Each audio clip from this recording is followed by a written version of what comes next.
सबसे पहले तो एक माइंडसेट हमें सबका ये क्लियर करना चाहिए कि इन्वेस्टमेंट सिर्फ हजारों या लाखों में ही नहीं होती, थोड़े रुपयों में भी होती है। तो जो बिगनर्स हैं, होम मेकर्स हैं या जो हमारे बच्चे हैं जो अभी बहुत यंग हैं और इन्वेस्ट करना चाहते हैं, पहली बात तो वो बहुत तारीफ की बात है कि वो इन्वेस्ट करना चाहते हैं। 500 रुपए से भी शुरू कर सकते हैं। इन्वेस्टमेंट के लिए जो सबसे इम्पोर्टेंट चीज़ है वो है टाइम। जैसे हमारे टाइम में कहते थे कि टाइम इज मनी, तो एक्चुअली सही था। आज हमारी कंट्री एक डेवलपिंग इकोनॉमी है।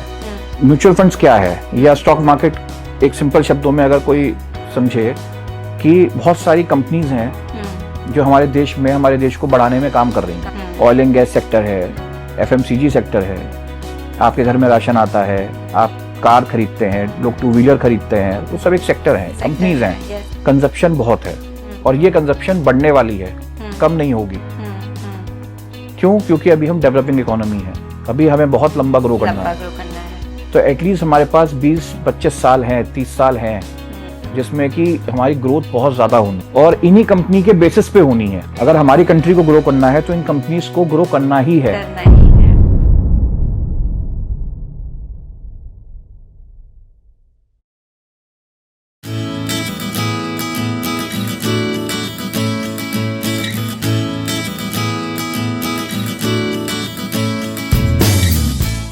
नमस्कार, आज का नया टॉपिक है हमारा इन्वेस्टमेंट।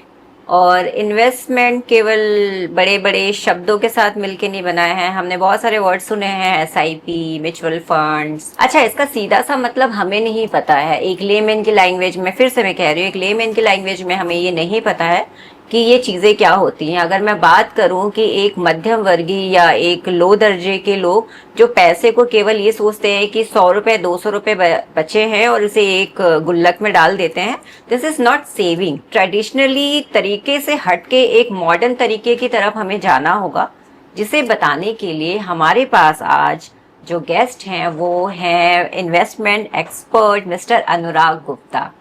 तो आज मैं इनका स्वागत करने जा रही हूँ, जो हमें आज इन्वेस्टमेंट के लिए बहुत सारे सजेशंस और बहुत छोटी छोटी टेक्निक हमें बताने वाले हैं कि हमें किस तरीके से पैसों को ही पैसे के काम पे लगाना है ताकि वो बढ़े और हमारे फाइनेंसेस को स्ट्रॉन्ग करे, हमें स्ट्रॉन्ग करे। तो मोस्ट वेलकम अनुराग जी, आपका बहुत बहुत स्वागत है हमारे इस पॉडकास्ट में। और आपको बुलाने का और आपको यहाँ पे इनवाइट करने का सबसे पहला रीजन ही यही था कि आप एक एक्सपर्ट हैं इन्वेस्टमेंट के एरिया में।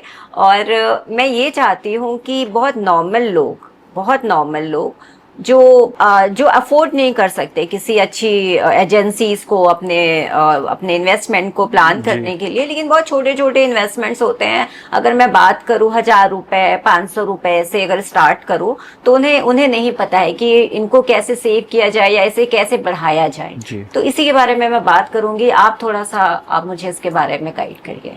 प्रियंका जी, सबसे पहले तो thank you so much for having me here, यहाँ मुझे बुलाने के लिए और ये बातें शेयर करने के लिए। एक्चुअली ये बहुत कॉमन प्रॉब्लम है जो मैं रोज देखता हूँ कि लोग फेस करते हैं, चाहे वो होम मेकर्स हों, हमारी जनरेशन जो अभी ग्रो कर रही हैं या इन्वेस्ट करना चाहती हैं, बट समहाउ उनको ये लगता है कि हमारे पास फंड्स कम हैं तो हम क्या ही इन्वेस्ट करेंगे, तो बेटर है कि हम बाद में करें या जब हम कुछ अचीव कर लें या कुछ बड़ा फंड्स हम कमा लें उसके बाद करें। बट मुझे ऐसा लगता है कि उन लोगों को एक गाइडेंस की जरूरत है और हम उसी पे वर्क करते हैं। साथ में मैं ये भी फील करता हूँ बहुत सारे लोग कमाते हैं, अच्छा कमाते हैं, बट उन लोगों को एक ये प्रॉब्लम रहती है कि वो उस इन्वेस्टमेंट को या वो जो इनकम है उसे कैसे फ्यूचर के लिए इन्वेस्ट करें। बल्कि मुझे ऐसा लगता है कि वो एक ज्यादा बड़ी प्रॉब्लम है कि आपके पास फंड्स भी हैं बट आपको नहीं पता है कि उसे एलोकेट कैसे करना है, पैसिव इनकम एक क्रिएट हो सके, एक जरिया बने। तो मैं सबसे पहले एक बात बताइए मुझे, वैसे तो हम बात करेंगे बिगनर्स की। बिगनर्स में मेल भी है, फीमेल भी है। Correct. अगर मैं एक 16-17 साल के बच्चे की बात करती हूँ, 18 साल के बच्चे की, जनरली 18 साल में बच्चे अपना पार्ट टाइम जॉब में आ जाते हैं कि अच्छा उनके दिमाग में चलने लग जाता है कि नाउ वी आर एडल्ट, तो हम कुछ अपना देखते हैं। करेक्ट। तो बहुत छोटे अमाउंट से हम बात करते हैं कि सपोज कि उनको 500 रुपए पर वीक निकाल लिया, या मंथली उन्होंने 1,000 सेव कर लिए, college going girls and boys भी। तो वो किस तरीके से इसे सेविंग उसमें ले जाए, क्या करें? इसको पोस्ट ऑफिस में डाल दें जो बहुत ट्रेडिशनली चलता आ रहा है पीछे, इससे, या कोई LIC वो ले लिया, बीमा ले लिया, यही हमने सुना है बचपन से। हमें नहीं पता है बहुत बड़ी बड़ी बातें कि अच्छा SIP क्या होता है, निफ्टी क्या होता है, सेंसेक्स क्या है, शेयर्स क्या है, मार्केट क्या है। तो इसको आप कैसे बोलेंगे बिगनर्स के लिए? मैं आपको बताता हूँ। सबसे पहले तो एक माइंडसेट हमें सबका ये क्लियर करना चाहिए कि इन्वेस्टमेंट सिर्फ हजारों या लाखों में ही नहीं होती, थोड़े रुपयों में भी होती है। हाँ। तो जो बिगनर्स हैं या जो हमारी होम मेकर्स हैं या जो हमारे बच्चे हैं जो अभी बहुत यंग हैं और इन्वेस्ट करना चाहते हैं, पहली बात तो वो बहुत तारीफ की बात है कि वो इन्वेस्ट करना चाहते हैं। आप 500 रुपए से भी शुरू कर सकते हैं। आपकी जो पॉकेट मनी आती है आप उसको भी लगा सकते हैं। और इन्वेस्टमेंट के लिए जो सबसे इम्पोर्टेंट चीज है वो है टाइम। जैसे हमारे टाइम में कहते थे कि टाइम इज मनी, तो एक्चुअली सही था। ग्रो जो पैसा करता है वो पावर ऑफ कंपाउंडिंग पे करता है। उसके लिए जो सबसे इम्पोर्टेंट चीज है वो होता है टाइम। तो जितनी जल्दी आप स्टार्ट करोगे उतना ही ज्यादा और उतना ही बड़ा आपका कॉर्पस या आपका बैलेंस बनेगा। एक तो ये चीज। तो सबसे पहले माइंडसेट ये सबका क्लियर होना चाहिए कि हमको अपने पैसे को जितनी जल्दी हो सके इन्वेस्ट करना शुरू करना है। सेकेंडली, अब आपके पॉइंट पे आते हैं SIPs पे। देखिए, पहले जमाने में लोग PPF कराते थे, या पोस्ट ऑफिस में FD कराते थे। उसका रीजन क्या था कि पहले हमारे पास माध्यम बहुत कम थे, मीन्स कम थे, और अवेयरनेस भी कम थी। हमें कोई गाइड करने वाला नहीं होता था। तो जो हमारे को सामने एक इंस्ट्रूमेंट, एक टूल मिलता था इन्वेस्ट करने के लिए, उसमें हम करते थे। अब आप इसको ऐसे समझिए कि हमारा इन्फ्लेशन जो है, इन्फ्लेशन को मैं बहुत ही सिंपल सरल शब्दों में लोगों के लिए समझाना चाहता हूँ कि महंगाई दर कि हर साल हमारी चीजें महंगी होती हैं, महंगी हो रही हैं। चाहे वो घर में आने वाला राशन हो, चाहे आप बाहर जाते हैं, कोई भी चीज, वो हर साल 10%, 7%, गवर्नमेंट 7 कहती है, बट हमें ऐसा फील होता है कि ये कहीं 10-12 से के आसपास है। तो अगर कोई इंस्ट्रूमेंट जैसे कि PPF है फॉर एग्जांपल, वो मुझे 8% देता है रिटर्न, तो मुझे लगता है कि मैं अपने फंड्स के साथ जस्टिफाई नहीं कर रहा हूँ, क्योंकि शायद मैं उस महंगाई दर को बीट ही नहीं कर पा रहा हूँ। तो हमें सबसे पहले इस चीज को ध्यान में रखना है कि हमें कुछ ऐसी जगह इन्वेस्ट करना है, ऐसे टूल में इन्वेस्ट करना है जिसमें कि आपका पैसा एटलीस्ट इन्फ्लेशन को बीट करे और फिर आपको कुछ रिटर्न दे। तब आप सही मायने में कहेंगे कि हमने अपने पैसे को ग्रो किया। अब आते हैं हम म्यूचुअल फंड्स या SIPs के थ्रू। बात SIPs पे। SIP हमारी होती है systematic investment planning. That means कि हम हर महीने एक सर्टेन अमाउंट, जितने भी हमारी इंडिविजुअल की कैपेबिलिटी है, वो अमाउंट हम एक फंड में लगाते हैं, चाहे वो लार्ज कैप फंड हो, चाहे वो मिड कैप फंड हो, फ्लेक्सी कैप हो, स्मॉल कैप हो। ये बेसिकली सारे ही फंड्स म्यूचुअल फंड्स कैटेगरी में आते हैं और रिस्क के हिसाब से ये बटे हुए हैं। ठीक है, मैं इस पर भी आता हूँ, बट मैं पहले SIP का आपको क्लियर करता हूँ। तो उसमें क्या होता है कि हर महीने आप एक सर्टेन अमाउंट एक फंड में आप डालते हैं। वो फंड NAV पे काम करता है, नेट एसेट वैल्यू पे। तो वो फंड आप उस NAV के, और वो फंड आपको उस NAV के हिसाब से यूनिट प्रोवाइड कराता है। ओके। जैसे सपोज आपने 500 रुपीज एक फंड में डाला, ठीक है, लगाए। उस फंड की NAV जो है आज मान लीजिए 100 रुपए है। 100 रुपए, ठीक है। तो 500 रुपए आपने लगाए और 100 रुपए के हिसाब से आपको उतने यूनिट्स अलॉट हो जाएंगे। ठीक है, ठीक है। हर साल टाइम के साथ जैसे जैसे वो फंड बढ़ेगा या जो कंपनीज उस फंड में है वो ग्रो करेंगी, उसी हिसाब से वो NAV बढ़ती चली जाएगी। ठीक है।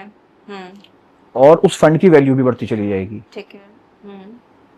ऐसा भी टाइम आएगा जब वो फंड शेयर्स परफॉर्म नहीं करेंगे, नीचे वैल्यू आ जाएगी उनकी, बट उसमें घबराना नहीं है, उसमें और ऐड करना है। अच्छा, ओके। क्योंकि यही फर्क है एसआईपी और एफडी में। एफडी में आप एक अमाउंट लगाते हैं लगा देते और आपको डेली बढ़ते हुए देखते हैं, हाँ, बट उसकी जो रिटर्न होता है बहुत कम होता है। कम होता है।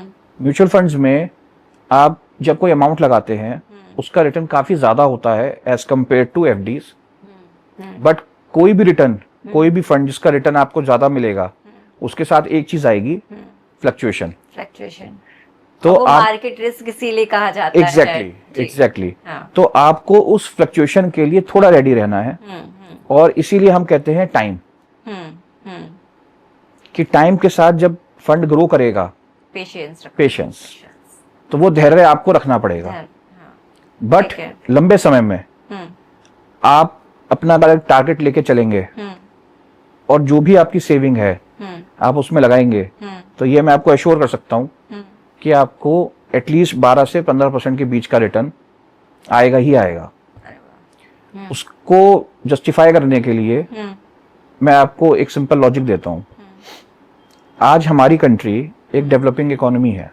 म्यूचुअल फंड्स क्या है, या स्टॉक मार्केट, एक सिंपल शब्दों में अगर कोई समझे कि बहुत सारी कंपनीज हैं जो हमारे देश में, हमारे देश को बढ़ाने में काम कर रही हैं, हर फील्ड की सेक्टर्स हैं। ऑयल एंड गैस सेक्टर है, एफएमसीजी सेक्टर है, आपके घर में राशन आता है, आप कार खरीदते हैं, लोग टू व्हीलर खरीदते हैं, वो सब एक सेक्टर है, कंपनीज हैं।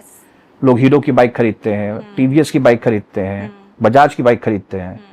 ऐसे ही आपके घर में जो प्रोडक्ट्स आते हैं, एचयूएल के प्रोडक्ट्स, हिंदुस्तान यूनिलीवर के यूज करते हैं, डाबर के यूज करते हैं, मैरिको के करते हैं, ब्रिटानिया की ब्रेड खाते हैं आप, ये सब कंपनीज हैं। तो और 150 करोड़ लोग हैं हमारे देश में, कंजप्शन बहुत है, और ये कंजप्शन बढ़ने वाली है, कम नहीं होगी। क्यों? क्योंकि अभी हम डेवलपिंग इकोनॉमी है, अभी हमें बहुत लंबा ग्रो करना है। तो एटलीस्ट हमारे पास 20-25 साल हैं, 30 साल हैं, जिसमें कि हमारी ग्रोथ बहुत ज्यादा होनी है, और इन्हीं कंपनी के बेसिस पे होनी है।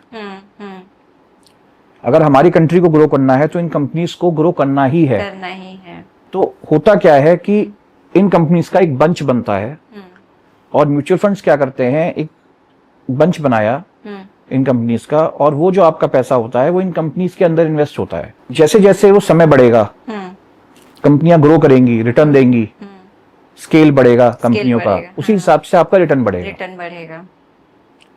तो डरने की, घबराने की कोई जरूरत नहीं है।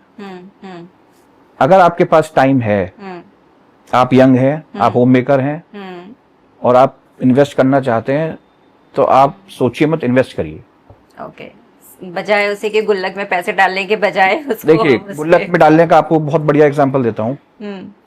मान लीजिए आज आपने 1000 रुपए गुल्लक में डाले, हाउस होम मेकर्स के लिए है ये मेरे, कि अक्सर हमारी मदर हैं या सिस्टर्स हैं, वो लोग ऐसे ही करते हैं। आज भी मेरी मदर यही करती है। एग्जैक्टली। बट उससे हो क्या रहा है? अब मान लीजिए कि आज 1000 रुपए है आपके पास, आज 1000 रुपए में सपोज फॉर एग्जाम्पल एक ये बुक है, आज आप इस बुक को 1000 रुपए में ले पा रहे हो। मान लीजिए कि अब वो 1000 रुपए आपने अपने घर में ही रखे, और अगले साल इस बुक का प्राइस 1000 से 1100 रुपए हो गया, मगर आपकी जो घर में आपने पैसा रखा, फंड्स रखे, वो नहीं बढ़े, क्योंकि वो आपके पास थे। मगर इसका प्राइस 1100 हो गया। तो क्या नेक्स्ट ईयर जब आप जाके उसी पैसे से ये बुक लेना चाहोगे तो क्या ले पाओगे? नहीं ले सकते। आप 100 रुपीज शॉर्ट हो गए। उसी को इन्फ्लेशन कहते हैं। और यही पैसा अगर बैंक में होता, या किसी फंड में होता, अब देखिए, अगर यही पैसा आप बैंक में रखते, तो आपको 8% का या 7.5 से 8% का रिटर्न मिलता। करेक्ट। उस पे भी आपको गवर्नमेंट को टैक्स देना होता। तो आपके हाथ में जो पैसा आता वो 5.5% के 6% के आसपास आता प्रैक्टिकली। ठीक है। बट यही जब पैसा आप किसी म्यूचुअल फंड में लगाते, ठीक है, तो आपको 12 से 15% के बीच का रिटर्न आएगा। ठीक है। तो अगर आपके पास समय है और आपके पास एक विजन है, तो मेरी सब लोगों से ये रिक्वेस्ट है कि आज से इन्वेस्ट करना शुरू करिए एसआईपीज में, म्यूचुअल फंड्स में। और अगर आपको ये विश्वास है कि हमारी कंट्री ग्रो करेगी, ऑफ कोर्स करेगी, तो फिर डरने की और घबराने की कोई बात नहीं है। इन्वेस्ट करिए।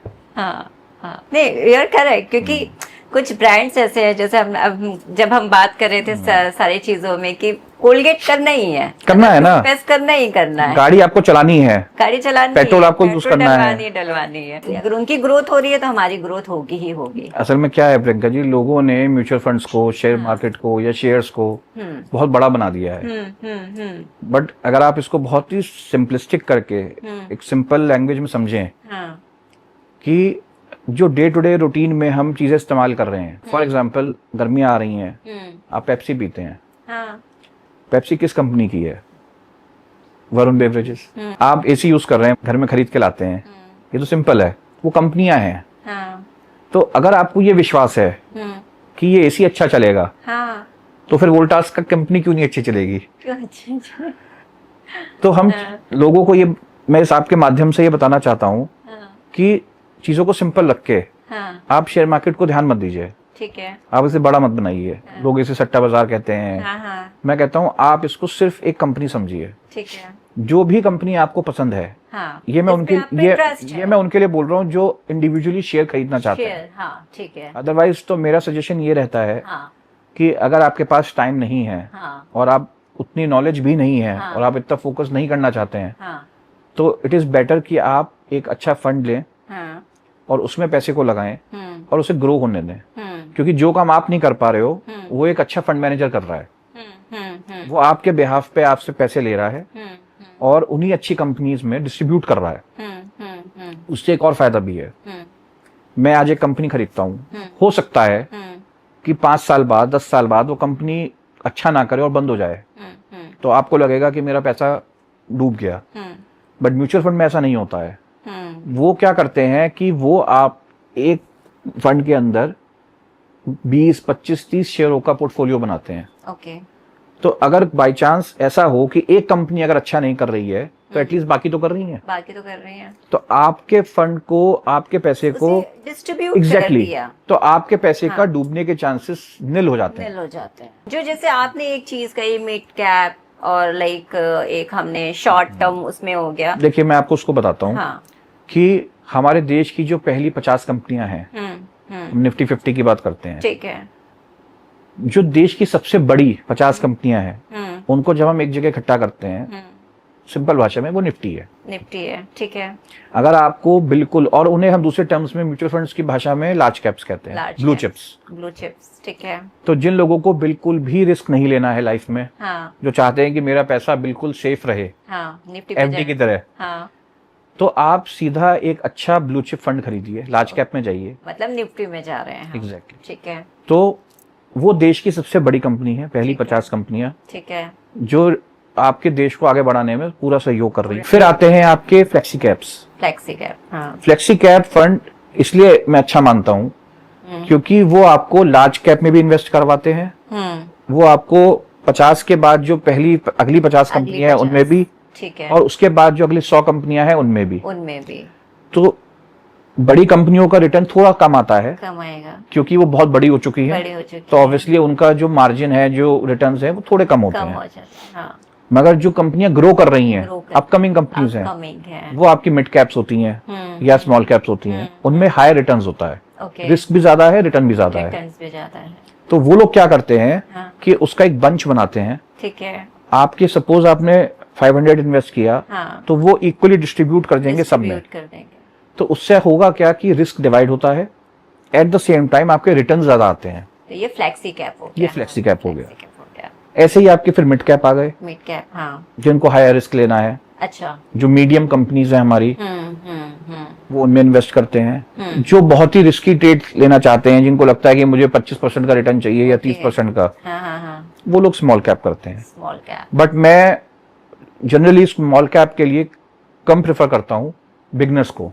ठीक है। हाँ, अगर आपका पोर्टफोलियो अच्छा है, आपके पास पहले से ही लार्ज कैप हैं, फ्लेक्सी कैप फंड्स हैं और मिड कैप्स हैं, तो तो ऑब्वियसली आप अपने लिए एक दो स्मॉल कैप ले तो सकते आप ये हैं। कह सकते हो कि स्टार्टिंग के लिए blue chip then flexi cap, exactly, दो एक बिगनर्स के लिए ये सही है। बिगनर्स के लिए दोनों अच्छे हैं। दोनों ही अच्छे हैं। एट द सेम टाइम हाँ, ये भी डिपेंड करता है कि आपका रिस्क लेने का एपेटाइट कितनी है, लेवल क्या है। ओके, ठीक अगर आपको फंड की जरूरत कब है, हम्म, अगर आपको सपोज लगता है कि ये फंड मुझे अगले 10 साल की रिक्वायरमेंट नहीं है, नहीं है, हाँ, तो आप मिड कैप में भी डाल सकते हैं, फ्लेक्सी कैप में भी डाल सकते हैं। ठीक है। बट अगर आपको लगता है कि आपको पैसे की जरूरत जल्दी है, उस केस में फिर आप लार्ज कैप्स में जाइए, लार्ज कैप्स में जाओ, वरना आप अपने फंड को डिस्ट्रीब्यूट करिए डिस्ट्रीब्यूट, अपने जो है। ठीक है। मैं ऐसा मानता हूँ। और एक चीज और मैं जो फील करता हूँ वो मैं आपके साथ शेयर करना चाहता हूँ कि बहुत सारे लोग ऐसे हैं हमारे देश में, जो सोसाइटी में, जो बहुत अच्छा कमाते हैं, जिनके पास ये स्किल है कि वो बहुत अच्छा कमाते हैं, बट समहाउ मैंने ये देखा है, और मेरे पास भी लोग ऐसे आते हैं जो उसको बचाना नहीं जानते, या ये कह लीजिए कि सही तरीके से उसको कहाँ लगाएं कि फ्यूचर में जो आपने कमाया है वो बचा रहे, हाँ, वो भी बहुत जरूरी वो है। भी बहुत जरूरी है। तो मैं उस पर भी एक रोशनी डालना चाहता हूँ। मुझे लोगों को ये बताना है कि आज भी हमारी कंट्री में लोग इंश्योरेंस नहीं कराते हैं, आज भी हेल्थ इंश्योरेंस। ये दुख है बहुत इस बात का कि इतने हम लोग आगे बढ़ गए हैं। अब आप देखिए, अब आप किसी भी बाहर की कंट्री में जाइए, वहां बिना इंश्योरेंस के कुछ भी नहीं होता है, हेल्थ इंश्योरेंस कुछ भी नहीं होता है, मैंडेटरी है। इवन आजकल तो ट्रैवल इंश्योरेंस भी मैंडेटरी हो गया है। अगर आप बाहर जा रहे हो तो आप बीमार पड़ गए, इंश्योरेंस बट लेके जाते लोग हैं। उसको अब भी क्या सोच के लेके जाते हैं कि ये एक प्रोटोकॉल है, एक हमें पेपर एक डॉक्यूमेंट समझते हैं उसे, कि हमें साथ इसको बस लेके जाना है, क्योंकि हमें टिकट वीजा कराना है तो हम जा रहे हैं लेके, हेल्थ इंश्योरेंस, बट वो उसके बेनिफिट्स नहीं समझते। तो मैं ये चाहता हूं कि लोग इस बात को समझें कि कमाना जितना जरूरी है, उसको आज सही तरीके से बचाना भी जरूरी है, सेव करना बहुत जरूरी Exactly. है, सेफ्टी गार्ड लगाना Exactly. बहुत जरूरी है। इंश्योरेंस उसी को कहते हैं। तो मैं सभी लोगों को ये कहना चाहता हूं कि जिन लोगों के पास जो कमाना शुरू कर चुके हैं या अच्छा कमा रहे हैं, आप प्लीज पहले ये चेक करिए कि आप लोगों के पास हेल्थ इंश्योरेंस है या नहीं है, और नहीं है तो प्लीज लीजिए। हेल्थ इंश्योरेंस के बारे में थोड़ा बताएंगे कि किस टाइप का हेल्थ इंश्योरेंस हमें मैं आपको बताता हूं। करना चाहिए। देखिए, हेल्थ इंश्योरेंस हमें उस चीज पर फोकस करना चाहिए जो सारी चीजें कवर करता हो। बहुत से लोग हैं जो सोचते हैं कि प्रीमियम कम है अगर, तो वो ले लो, बट आप यकीन मानिए उसका कोई फायदा नहीं है। बिकॉज जब आप किसी बड़े अस्पताल में जाते हैं, किसी बड़ी बीमारी के ट्रीटमेंट के लिए जाते हैं, तो आपको ये महसूस होता है कि बिल तो बहुत आ गया, अब क्या करें। तो जो सेविंग आपने कर रखी होगी, जो म्यूचुअल फंड आपने कर रखा होगा, या जो एफडी आपने कर रखी होगी, वो आप तोड़ेंगे, और वो फिर आप हॉस्पिटल का बिल पे करोगे। तो पता चला कि जो आपने 10 साल मेहनत करी, वो आपकी एक गलती की वजह से पूरा का पूरा, अगर यहीं पे हमने अगर हेल्थ इंश्योरेंस ली होती तो हमारी सेविंग सेव रहती, और हमारी हेल्थ इंश्योरेंस ही हमें यहाँ पे पे कर रही होती। बिल्कुल बिल्कुल। तो कोई भी बिगनर है लाइफ में, कोई भी है, चाहे वो बड़े एज के बुजुर्ग हैं, चाहे वो मिडिल एज लोग हैं, चाहे वो होम मेकर्स हैं, चाहे वो नए बच्चे हैं, मेरी सभी को एक राय ये है, एक सजेशन है कि आप सबसे पहले एक हेल्थ इंश्योरेंस लीजिए, ऑल इंक्लूसिव हेल्थ इंश्योरेंस लीजिए, जिसमें कि आपकी सारी डिजीजेस, सारे डे केयर ट्रीटमेंट्स, सब कुछ कवर हो, और टोटल कैशलेस पॉलिसी हो, सो दैट कि आपको कभी भी कोई प्रॉब्लम आए तो आपको अपनी जेब से पैसा ना देना पड़े, वो इंश्योरेंस कंपनी आपको पे करे। और आप उस प्रीमियम से बिल्कुल मत घबराइए, क्योंकि जो प्रीमियम आप दे रहे हो वो उस बिल के आगे कुछ नहीं है जो आपको भरना पड़ जाएगा। अगर हम यही एक बात करें एक लो स्केल के लोगों के लिए, जो बहुत ही लेबर क्लास की बात करें, तो उनके लिए हम क्या सजेस्ट करेंगे? मैं आपको बताऊं, हमारी गवर्नमेंट इस काम पे बहुत फोकस कर रही है, और गवर्नमेंट भी सरकारी अस्पतालों में बहुत अच्छा ट्रीटमेंट दे रही है।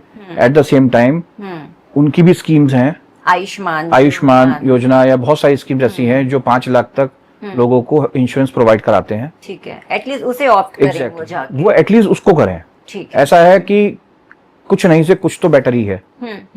और आप यकीन मानिए, अब कुछ अमाउंट का इंश्योरेंस, जैसे 5 लाख का या 10 लाख का इंश्योरेंस अगर आप लेते हैं, बहुत महंगा नहीं है।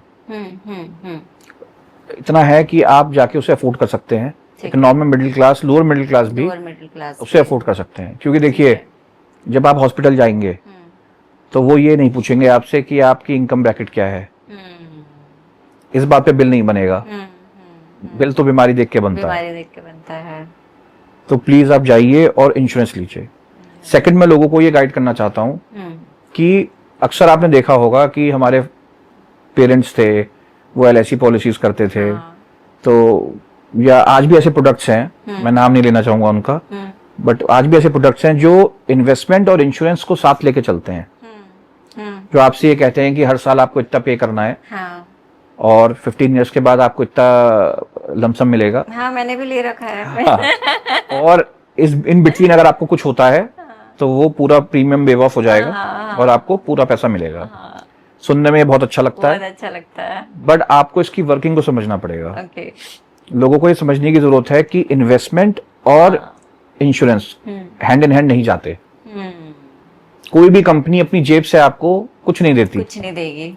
तो आपसे अगर वो 100 रुपए ले रहे हैं तो उसका एक पोर्शन वो इंश्योरेंस में यूज करेंगे और बचा हुआ पोर्शन वो मार्केट में ही लगाएंगे, मार्केट में ही लगा रहे हैं वो, जिससे कि वो आपको पैसा रिटर्न देते हैं, रिटर्न दे सके। राइट। मेरा पैसा मुझसे लेके उन्होंने अपने काम में लगा दिया और फिर वही मुझे कुछ सालों बाद, बहुत सालों बाद मुझे एक उसका सर्टेन अमाउंट प्लस करके मुझे हाथ में पकड़ा दिया। तो वो जो अमाउंट आपको मिलेगा, अगर आप उसे कैलकुलेट करेंगे बाद में, तो वो रिटर्न बहुत ज्यादा नहीं होगा, बहुत ज्यादा नहीं होता। तो उसका एक अच्छा तरीका है कि एक प्रोडक्ट होता है टर्म इंश्योरेंस। टर्म इंश्योरेंस, मान लीजिए कि आपको अपनी फैमिली को सिक्योर करना है। आप यंग हैं, आप 40s में हैं, 50s में हैं, आप चाहते हैं कि बाय द टाइम आपका बच्चा पढ़ाई कर रहा है या वो अपने पैरों पे खड़ा नहीं हो रहा है, जब तक आप उसे सेव करना चाहते हो कि इस दौरान अगर आपको कुछ हो जाता है तो उसकी पढ़ाई कैसे होगी या उसकी शादी कैसे होगी या वो लाइफ में कैसे करेगा। तो उसके लिए मेरा आपको सजेशन है कि आप टर्म इंश्योरेंस लीजिए। ठीक है। टर्म इंश्योरेंस की अलग अलग एजेस हैं। आप अप टू 80 इयर्स भी ले सकते हैं, ठीक है, अप टू 90 इयर्स भी ले सकते हैं, 85 भी ले सकते हैं। ओके। और अब तो बहुत अच्छी अच्छी ऐसी पॉलिसीज आ गई हैं जो आपको कैशबैक भी दे देती हैं। अच्छा, कि अगर उस समय तक कुछ नहीं हुआ तो आपका जो प्रीमियम है वो आपको वापस मिल जाएगा। आपको क्या करना चाहिए कि टर्म इंश्योरेंस एक सेपरेटली लेना चाहिए, ठीक है, और एक अच्छी अमाउंट का, सपोज आपने 50 लाख का अपने पॉकेट के हिसाब से 10 लाख से लेके 1 करोड़ 2 करोड़ 5 करोड़ तक आप इसे लीजिए। और इसका लॉजिक ये होता है कि आप अपनी इनकम को, आज सपोज आपकी सैलरी जो भी है, आप उसका इंटू 10 करके प्रीमियम डिसाइड करिए, डिसाइड करें, हाँ, कि आज का आपका जो खर्चा है, ठीक है, इंटू 10 टाइम्स कर लीजिए। क्योंकि भगवान ना करे किसी के घर में कोई हादसा होता है, उसको उस हादसे से उभरने में मेरा ऐसा मानना है, चाहे वो मेल पार्टनर हो या फीमेल पार्टनर, साल लग ही जाता है। तो आप अपनी इनकम का, महीने की इनकम का या साल की इनकम का इंटू 10 का लेके आप अपना टर्म इंश्योरेंस लो, ठीक है, और बहुत अच्छे प्रोडक्ट्स हैं। इनफैक्ट उनका प्रीमियम बहुत कम है। अच्छा, और आप एक बार जो प्रीमियम फिक्स करोगे वो लाइफ टाइम वही प्रीमियम चलेगा। कितने होंगे मिनिमम प्रीमियम, क्या आते होंगे? बहुत कम, मतलब हर एज के हिसाब से डिसाइड होता है। ओके। अभी यहाँ पे बताना कि एग्जैक्टली क्या है वो मुश्किल है। अगर एक बहुत बिगनर के लिए बोले, अगर बिगनर जितने यंग आप हैं, हाँ, उतना ही कम प्रीमियम है, उतना ही है, क्योंकि उतना रिस्क कम है। उतना रिस्क कम है। ये लाइफ इंश्योरेंस के जैसा है। अच्छा, कि आप अगर 20 साल का कोई बच्चा है, हाँ, और वो इंश्योरेंस कराता है, उसका प्रीमियम कम होता है, हाँ, क्योंकि उसके कोई भी बीमार पड़ने के चांसेस भी कम होते हैं। बट अगर एक कोई 70 इयर्स का है बुजुर्ग, तो उसका जो प्रीमियम होगा वो बहुत हाई होगा। ओके। उसी तरीके से टर्म इंश्योरेंस भी है कि जितने यंग आप हैं तो आपका प्रीमियम उतना ही कम होगा। बट इसमें एक फायदा है कि लाइफ इंश्योरेंस में आपके एज के हिसाब से जो आप इंश्योरेंस लेते हो, हाँ, मेडिकल, हाँ, उसमें एज के हिसाब से प्रीमियम बढ़ता है, हाँ, बढ़ता है। बट टर्म इंश्योरेंस में नहीं बढ़ता है। ओके। अगर आज आपने कोई टर्म इंश्योरेंस लिया और 80 इयर्स का लिया, सपोज एक बच्चा आज 20 साल का है और उसने 60 इयर्स का लिया, that means 80 up to 80 years वो कवर है। तो जो प्रीमियम उसका आज होगा इस साल, वो अगले 60 साल वही रहेगा। गुड।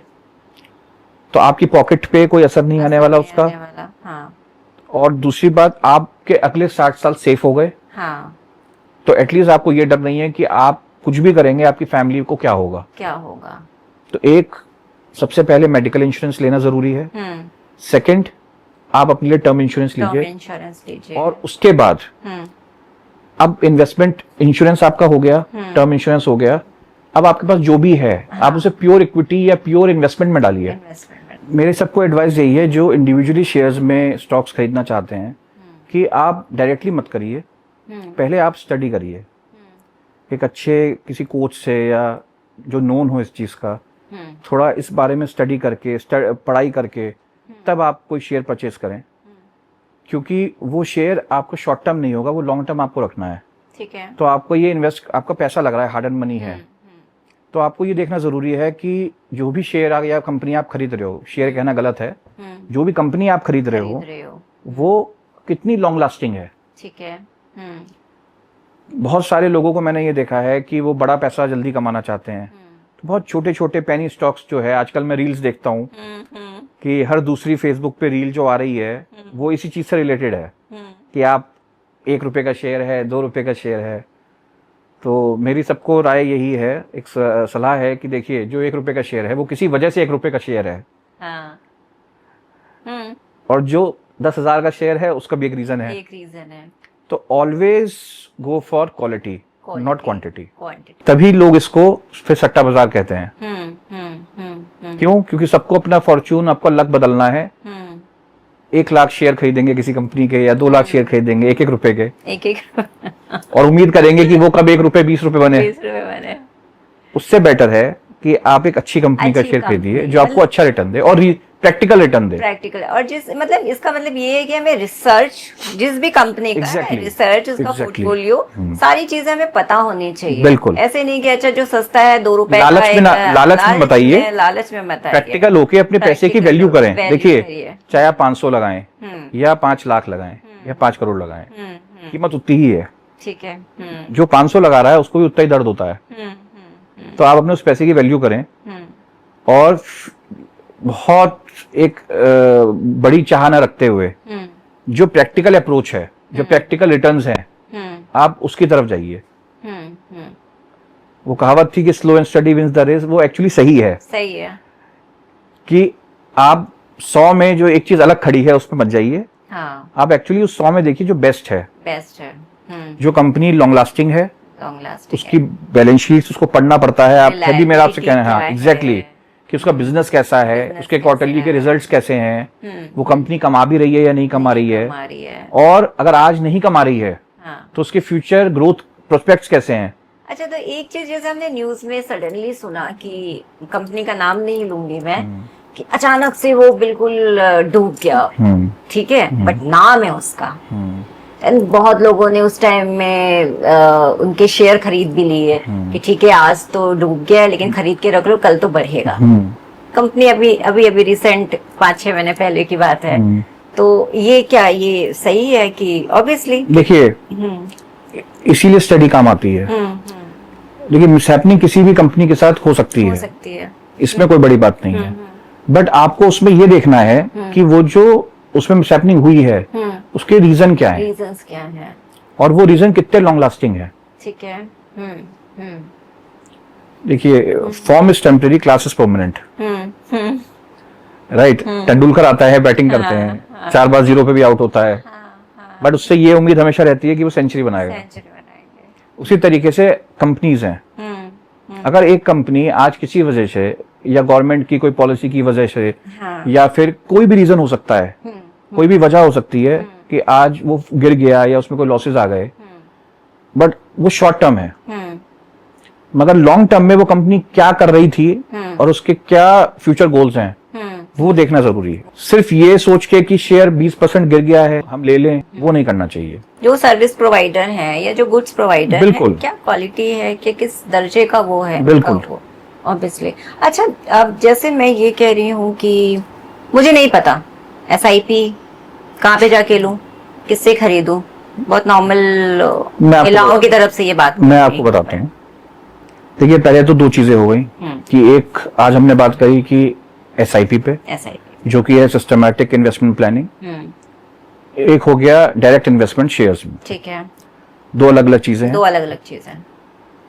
जिन लोगों को शौक है और जो इंडिविजुअल पोर्टफोलियो अपना बनाना चाहते हैं, वो पहले स्टडी करें, अपनी रिस्क एपेटाइट को देखें, ठीक है, कंपनीज को स्टडी करें, उसके बाद इन्वेस्ट करें। ठीक है। उनके लिए ये गाइडेंस है मेरी। और जो लोग मार्केट में ग्रो करना चाहते हैं, पैसा लगाना चाहते हैं, इन्वेस्टमेंट करना चाहते हैं, बट वो हेडेक नहीं लेना चाहते हैं, ना ही उनके पास इतनी नॉलेज है कि वो पूरे पूरे दिन लगा के स्टडी करें, हाँ। तो आप प्लीज म्यूचुअल फंड्स की तरफ जाइए म्यूचुअल फंड्स, और उसको टाइम दीजिए। ठीक है। अगर आपकी प्लानिंग 5 साल की है, आप प्लीज म्यूचुअल फंड्स मत करिए। अच्छा, अब लॉन्ग टाइम। उसका रीजन है, हाँ। जो हमने शो के स्टार्टिंग में ही बात करी कि पावर ऑफ कंपाउंडिंग। ठीक है। पैसा ग्रो होता है टाइम से। अब आप एफडी कराते हो, 1 साल की एफडी का रिटर्न, फिर उस एफडी को अगले साल रिन्यू कराते हो, फिर उसके अगले साल रिन्यू होता है, तो उसके इंटरेस्ट जो जनरेट होता है फर्स्ट ईयर, उसके ऊपर भी आपको फिर इंटरेस्ट मिलता है। करेक्ट, ये होती है कंपाउंडिंग। कंपाउंडिंग, हाँ। वैसे ही म्यूचुअल फंड्स में भी आपको टाइम देना पड़ेगा। अगर आप मार्केट के गिरने से घबराओगे तो आपके लिए नहीं है। अगर आप शॉर्ट टर्म गोल लेके बैठे हैं तो शायद ये टूल आपके लिए नहीं है। मगर अगर एक यंग बच्चा जो अपनी लाइफ को स्टार्ट कर रहा है और उसका गोल है कि बाय द टाइम वो 35 का हो या वो 40 का हो, वो इंडिपेंडेंट हो जाए, फाइनेंशियली इंडिपेंडेंट हो जाए, उसके लिए है ये। या जो हाउसवाइफ घर में बैठी हैं और वो समझ नहीं पा रही हैं कि मैं पैसे को कैसे ग्रो करूं, ये उनके लिए है। जो 50s 40s की हो गई हैं, आप उनको क्या कहोगे? उनके लिए मेरे लिए सजेशन है कि वो अपने पोर्टफोलियो को डिवाइड करें, रिस्क एपेटाइट को डिवाइड करें। ठीक है। जैसे मैंने जो यंग बच्चे थे या यंग लोग थे, उनके लिए मैंने आपको सजेस्ट किया कि आप 100% इक्विटी में जाइए और रिस्क लीजिए, क्योंकि आपके पास एक चीज है, वो है टाइम। टाइम ही आपको जिताएगा। बट जो लोग मिडिल एज हैं, 40s या 50s में हैं, उनके लिए मेरे लिए ये सजेशन है कि आप बैलेंस फंड्स में जाइए। बैलेंस फंड्स में क्या है कि कुछ पैसा आपका इक्विटी में लगता है, कुछ पैसा आपका डेट में भी लगता है। ठीक है। तो जो फ्लक्चुएशन होती है मार्केट की, वो कम होती है। आपके पोर्टफोलियो पे उसका असर बहुत कम आएगा। ठीक है। तो बेसिकली एज के हिसाब से आपकी इन्वेस्टमेंट के जो टूल्स हैं वो बदलते हैं। अब देखिए, आज 15 साल में जो हम लोग करते थे वो हम आज तो नहीं कर रहे हैं, और शायद 20 साल बाद हम जो आज हम कर रहे हैं वो 20 साल बाद नहीं करेंगे। उसी तरीके से जब आप पैसा कमा रहे हो, तो अपनी एज के हिसाब से और अपनी रिक्वायरमेंट्स के हिसाब से और टाइम के हिसाब से आप उसको चूज करें, टूल को, और उसे इन्वेस्ट करें। जैसे आज मैं अगर 40 की लाइन में हूँ, आने वाले 20 साल के बाद की बात मैं सोच रही हूँ। देखिए, हाँ, कि 20 साल बाद मेरे पास इतना पैसा मैं आपको बहुत ही सिंपल शब्दों में समझाता हूँ। जैसे जो इंसान आज 40 का है, उसके लिए सबसे बड़े जो गोल होते हैं, वो होते हैं उनके बच्चों की education, under graduation, post graduation, और फिर उनकी शादी। और जो लोग 45-50 तक आ गए हैं, उनको फिर अपनी लाइफ रिटायरमेंट की प्लानिंग करते हैं। मैं शायद वही हो रही हूँ। Exactly. लगती तो नहीं है आप कह रही हैं, बट यही एक 99% जो मेरे पास लोग आते हैं, सबके गोल्स यही हैं। शायद सब कुछ इसी में सम्मिलित हो जाता है। तो उसका बेस्ट तरीका ये है कि आप इंडिविजुअल गोल्स के हिसाब से, अब जैसे मैं आपको अपना एग्जांपल देता हूँ। मेरी 2 डॉटर हैं। मेरी डॉटर हैं, एक 6 साल की है, एक 3 साल की है। तो मुझे पता है कि जब वो 17 की होंगी तो मुझे एक पैसे की जरूरत तब पड़ेगी। उसके बाद जब वो 20 के होंगे, जब वो पोस्ट ग्रेजुएशन करना चाहें और वो खुद ना कर पाए, तब मैं उनके काम आऊं, ये हमारा पैसा जो वहां उनके काम आए। और एक राइट एज 24-25 साल की, जो मैं एज्यूम करता हूं कि मैरिज के लिए, तब वो काम आए। 3 बेसिक है।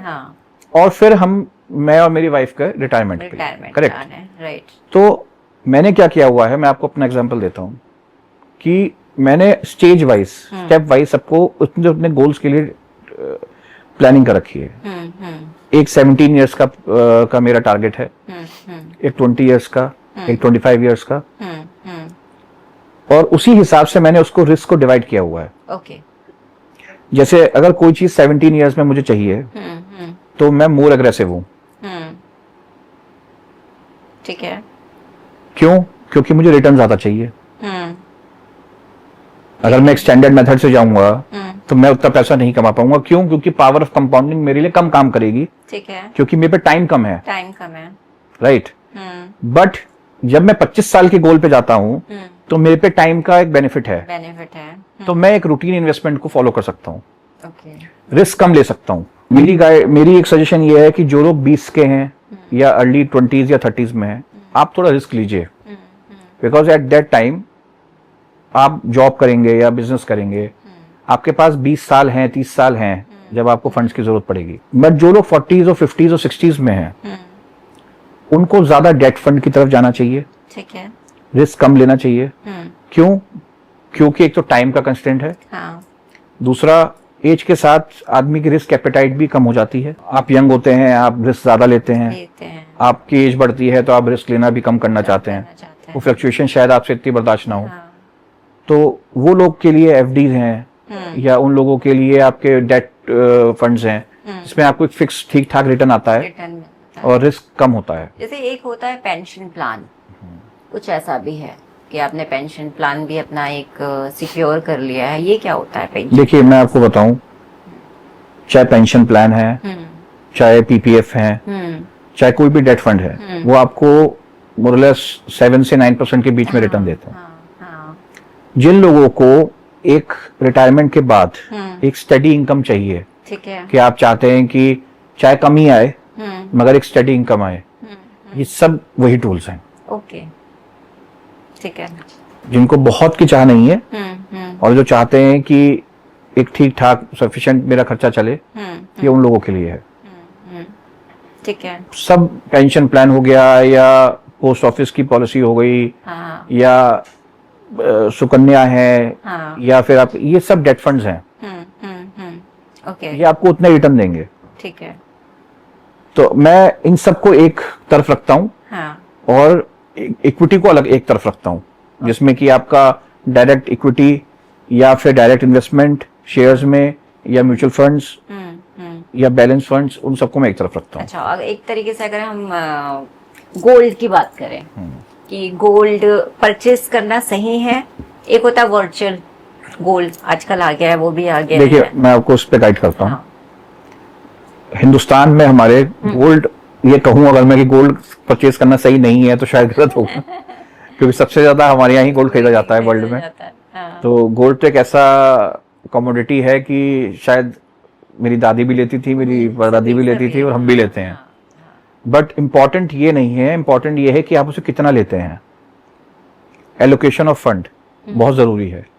कि सपोज ऐसे मानते हैं कि अगर 100 रुपए का आपका टोटल पोर्टफोलियो है, तो उसमें हमें गोल्ड को कितना रखना चाहिए। देखिए गोल्ड हमारा सिर्फ एक गोल्ड नहीं है, वो ना एक तरीके से हेजिंग टूल की तरह भी काम आता है। अब मैं सिंपल भाषा में हेजिंग को समझाऊं कि सपोज वॉर हुई, कोई लड़ाई छिड़ती है, तो अमूमन ये देखा गया है कि इक्विटी जो होती है हमारी, शेयर्स जो होते हैं कंपनीज, क्योंकि पैनिक होता है, कंपनीज कम वर्क करती हैं, घबराहट होती है, पॉलिसी मेकर्स की पॉलिसी भी डिसाइड नहीं हो पाती है, तो इक्विटी मार्केट गिरता है। तो गोल्ड को सेफ हेवन भी बोलते हैं। तो उस टाइम पे क्या होगा, जो मार्केट आपका इक्विटी का गिरेगा, गोल्ड के प्राइस ऊपर जाएंगे, तो वो उसको हेज कर लेगा। कहीं गिरा कहीं बढ़ा, तो आपका पोर्टफोलियो एक तरीके से बैलेंस हो जाएगा। तो जो बड़े इन्वेस्टर्स होते हैं या जो बड़े फंड हाउसेस होते हैं, उनका गोल्ड खरीदने का रीजन यही भी होता है। और जनरली औरतें जो पैसे छिपा रही होती हैं किसी गुल्लक में, वो सोना खरीदने के लिए छुपा रही होती हैं। सोना खरीदना बहुत अच्छी बात है, मगर आपको वही देखना है कि आपका 100% एलोकेशन गोल्ड में नहीं होना चाहिए। किसी भी चीज की अति खराब है, चाहे वो इक्विटी है, चाहे वो लैंड है, चाहे वो गोल्ड है, चाहे वो क्रिप्टो है, कोई भी इन्वेस्टमेंट टूल। यार आई थिंक गोल्ड भी अगर आप इन्वेस्टमेंट के इसमें ले रहे हैं तो ज्वेलरी की जगह अगर आप कॉइन ले रहे हैं। बिल्कुल, देखिए मैं आपको बताता हूँ कि ज्वेलरी में क्या होता है। आप ज्वेलरी लेने जाते हैं, आप पहले तो गोल्ड की वैल्यू पे करते हैं, उसके ऊपर मेकिंग चार्जेस पे करते हैं। अब मेकिंग चार्जेस में क्या है कि हर जगह का मेकिंग चार्ज अलग है। कुछ लोग आपसे 4% लेते हैं, कुछ लोग आपसे 40% भी लेते हैं, वो ज्वेलरी के डिजाइन पे डिपेंड करेगा कि करता है। अब अगर आप इन्वेस्टमेंट के लिए जा रहे हैं और आपने पहले ही 20% या 15% पहले पैसे दे दिए, तो वो इन्वेस्टमेंट कैसे हुई? ऑब्वियसली नहीं हुई। नहीं हुई। तो या तो मेरा लोगों को सजेशन ये है कि या तो आप रॉ गोल्ड खरीदिए, कॉइन हो गए, ब्रिक्स, एग्जैक्टली, ताकि उसमें आपको मेकिंग चार्जेस ना देने पड़े, चार्जेस नहीं देना अगर आप इन्वेस्टमेंट के लिए देख रहे हैं तो। ठीक है। या फिर गवर्नमेंट के सोवेनियर बॉन्ड्स आते हैं, सोवेनियर पॉइंट्स आते हैं, वो आपको पर ग्राम के हिसाब से दिए जाते हैं। आपको एक मेंटल सेटिस्फेक्शन भी मिलता है कि मैंने 1 ग्राम खरीदा है या 100 ग्राम्स खरीदे हैं। और गवर्नमेंट ने आपके लिए उस पर एक एज दे रखी है कि क्योंकि वो लोग खरीद रहे हैं और उनका मतलब वाइट का पैसा लगता है, तो वो लोग क्या गवर्नमेंट करती है कि उस पर आपको इंटरेस्ट भी पे करती है। ओके। तो आपको एक, क्योंकि अभी तक क्या होता है, जो गोल्ड आपने घर में खरीदा वो अपनी सेविंग से खरीदा, तो उस पर कोई इंटरेस्ट तो आपको मिल नहीं रहा है। मगर जब आप सोवेनियर बॉन्ड खरीदते हो तो उसमें आपको गवर्नमेंट इंटरेस्ट देती है। ओके, अनुराग जी, अभी जैसे रिसेंट मैंने सोवेनियर गोल्ड स्टार्ट किया जी। मुझे नॉलेज तो नहीं था, बट वो एक सुना के मार्केट में जो रूमर्स होते हैं कि अच्छा चलो लेट्स ट्राई, तो आप इसको कितने हद तक सपोर्ट करते हो? मैं इसको 100% सपोर्ट करता हूँ, but to a certain extent. ठीक है। जैसे मैंने आपको बताया कि गोल्ड खरीदना is not a bad thing, बहुत अच्छी चीज है, हर को खरीदना चाहिए। मगर आपको ये देखना है कि आपका जो टोटल पोर्टफोलियो है, सब कुछ मिला के उसमें आपका गोल्ड का एलोकेशन क्या है। ठीक है। 100% आप गोल्ड को दे रहे हो। हाँ, किसी भी चीज को आप वो मत दीजिए। और सपोज आपको अगर उसमें आपका लैंड भी आता है, उसमें आपका इक्विटीज भी आती हैं, एफडीज भी आती हैं, गोल्ड भी आता है, मेरे ख्याल से यही सब टूल्स बन के एक इन्वेस्टमेंट होती है। तो मुझे ऐसा लगता है कि उसका आपका अगर आप 20% गोल्ड में रखो, ठीक है, या 15-20%, दैट इज इनफ। मुझे लगता है कि उस प्रोसेस में अब आप उस 20% को अचीव करने के लिए आप गोल्ड बार भी खरीद सकते हैं, आप सोवेनियर गोल्ड भी खरीद सकते हैं। ठीक है। उसमें आपको थोड़ा सा बेनिफिट ये होता है, सोवेनियर में गवर्नमेंट का एक टैग है कि 8 इयर्स तक वो पैक है, उसके बाद टर्म के बाद आपका वो टैक्स फ्री हो जाता है। ठीक है। जो भी रिटर्न उस पर आएगा उस पर कोई टैक्स नहीं लगेगा। ठीक है। और प्लस उस पर्टिकुलर पीरियड में आपको इंटरेस्ट मिलता है। ठीक है।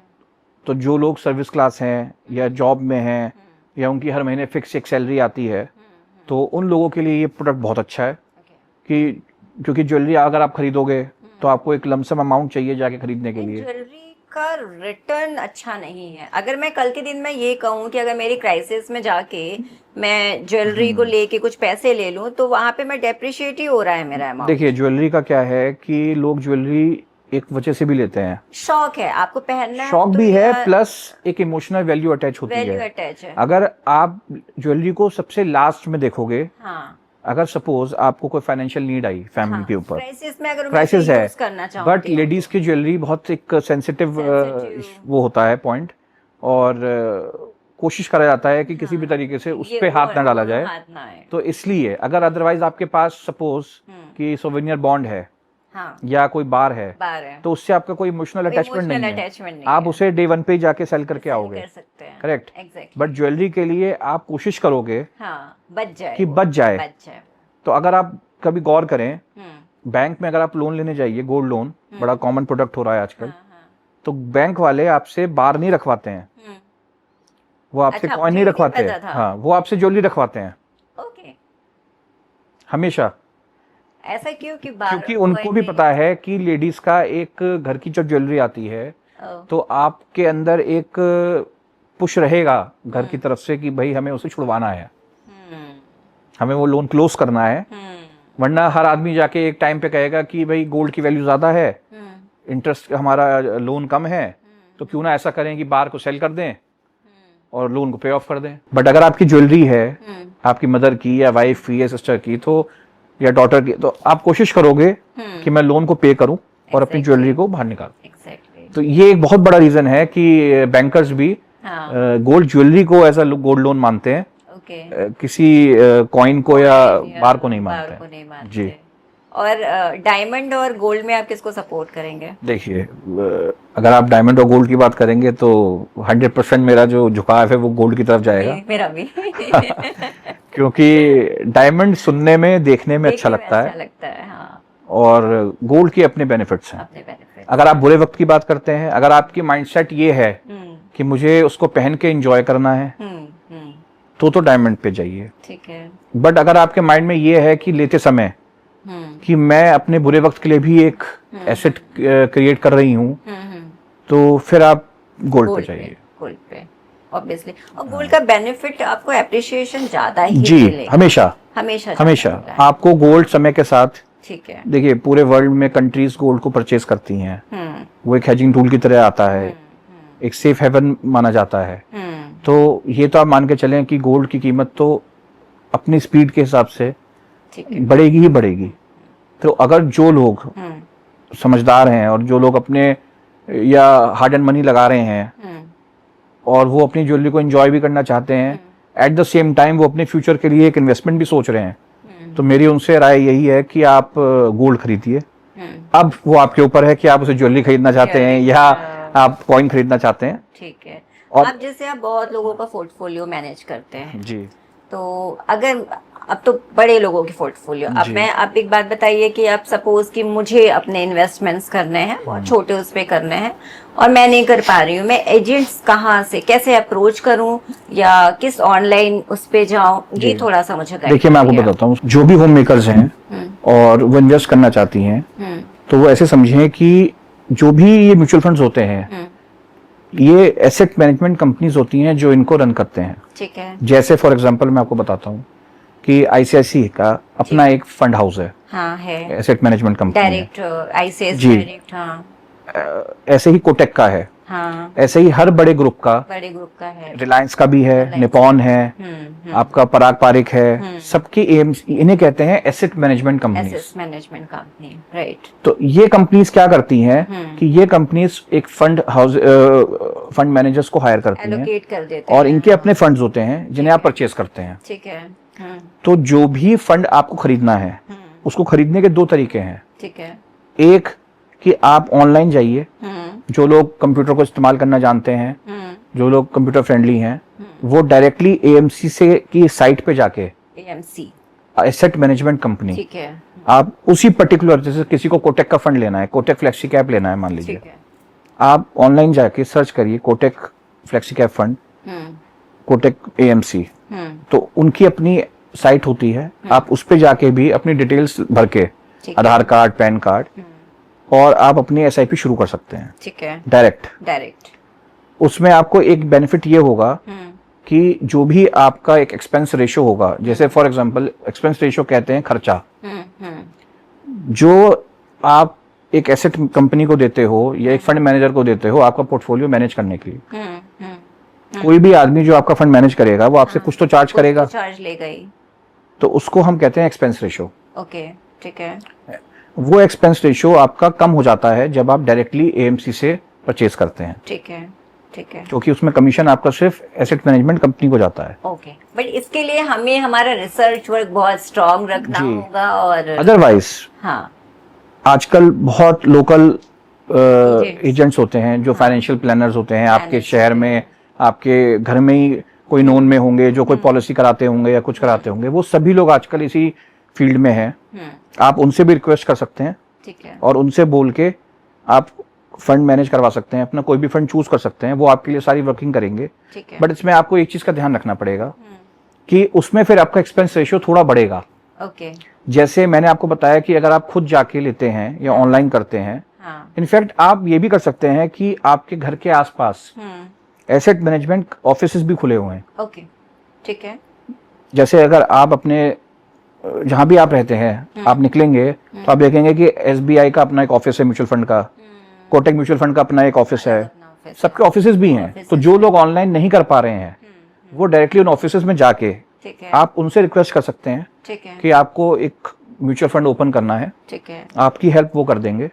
वो आपके डॉक्यूमेंट्स, आधार कार्ड, पैन कार्ड लेके, और अकाउंट आपका एक डीमेट अकाउंट की जरूरत नहीं होती है अगर आप म्यूचुअल फंड्स का लेते हैं। म्यूचुअल फंड्स के लिए जी, इसमें नहीं जरूरत। डीमेट अकाउंट की जरूरत आपको तब पड़ेगी जब आपको स्टॉक्स खरीदने होंगे, शेयर्स खरीदने होंगे। जी, तो जो लोग कंप्यूटर फ्रेंडली नहीं है वो जाके डायरेक्टली शॉप पे जाके भी या ऑफिस में जाके भी परचेज कर सकते हैं।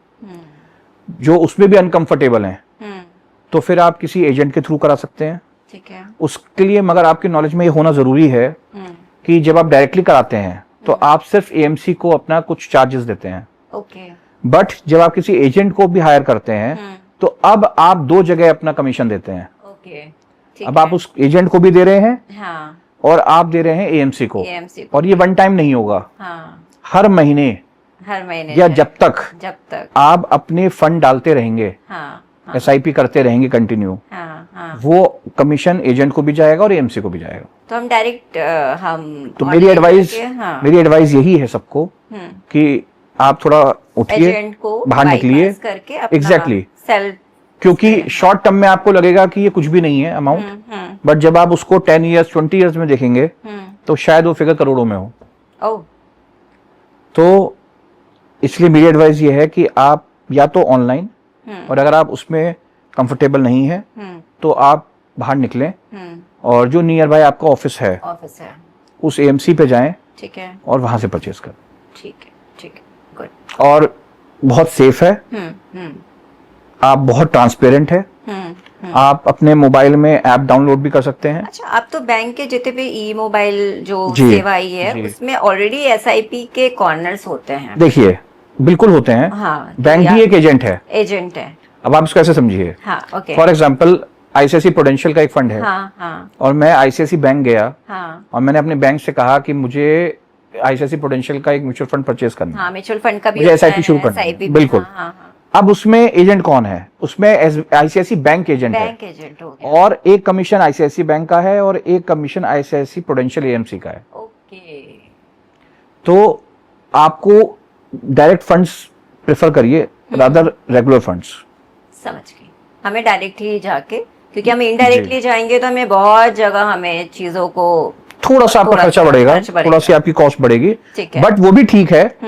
अगर एक हाउसवाइफ है और वो मैनेज खुद से नहीं कर पा रहे हैं तो रादर कि आप इन्वेस्ट ही ना करें, ऐसा अच्छा है कि आप प्लीज करें किसी की गाइडलाइन। एग्जैक्टली। देखिए, चाहे कोई भी एजेंट है वो आपको गाइड तो कर ही रहा है, ठीक है। तो अगर आप खुद इतने सक्षम हैं कि आप अपने लिए उठ के जाइए और उस चीज के लिए देखें, तो फिर बहुत अच्छा है, कोई बुराई नहीं है। ठीक है। बट ऑन द कॉन्ट्ररी, अगर आप उस चीज के डिफिकल्ट है आपके लिए, आप एक होम मेकर हैं और आपके लिए जाना मुश्किल है, तो आप अपने बैंक को भी अप्रोच कर सकते हैं।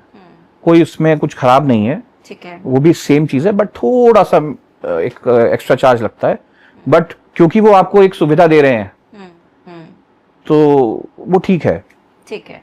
तो मैं यही समझ पाई पूरी उसमें, और बहुत अच्छे से मुझे क्लियर हो गया है कि अच्छा, हमारे इन्वेस्टमेंट छोटे छोटे ही होने चाहिए, लेकिन वो डिस्ट्रीब्यूटेड फॉर्म में होने चाहिए। 100% हम ना गोल्ड ले रहे हैं, ना हम कोई जमीन ले रहे हैं, ना हम कोई फंड या म्यूचुअल फंड पे लगा रहे हैं, उसे एलोकेट हमें प्रॉपर रेशियो में करना होना चाहिए। अच्छा, इन्वेस्टमेंट के लिए बहुत बड़ा अमाउंट हमें नहीं चाहिए है, हम 500 से भी स्टार्ट कर सकते हैं। अच्छा, सबसे मोस्ट इम्पोर्टेंट है कि जो मैंने अपनी सेविंग करी है उसको सेव करने के लिए मुझे मेरा मेडिकल इंश्योरेंस कराना उतना ही जरूरी है। मेडिकल इंश्योरेंस, टर्म इंश्योरेंस कराना, ताकि कल को आपका जो पूरा कमाया हुआ है पैसा वो आपका कहीं वहां ना लग जाए। और ये पहले जमाने में हमारे बड़े जो थे उनके साथ होता था। कि अक्सर आप देखते थे कि लॉस आया, काम, क्योंकि होता क्या है कि हम पूरी लाइफ एक ही तरीके की इनकम नहीं कर सकते। ये बहुत सुनने में मिला है कि यार उसको बीमारी हुई और पूरा घर बाहर बिक गया।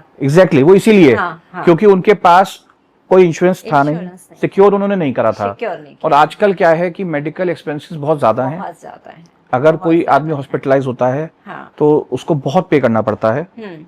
तो इट इज ऑलवेज एडवाइजेबल कि आप इन्वेस्टमेंट तो कर रहे हैं, साथ के साथ आप अपने इंश्योरेंस को भी टैकल करें। ठीक है, अपने टर्म इंश्योरेंस को, हेल्थ इंश्योरेंस को, सो दैट कि आपकी फैमिली बिल्कुल साउंड और सेफ रहे। देखिए, अगर आप बीमार हैं तो एक तो फैमिली को परेशानी है कि आप बीमार हैं, प्लस अगर उनके ऊपर ये भी परेशानी है कि पैसे भी अरेंज करने हैं, तो उनके ऊपर डबल परेशानी है।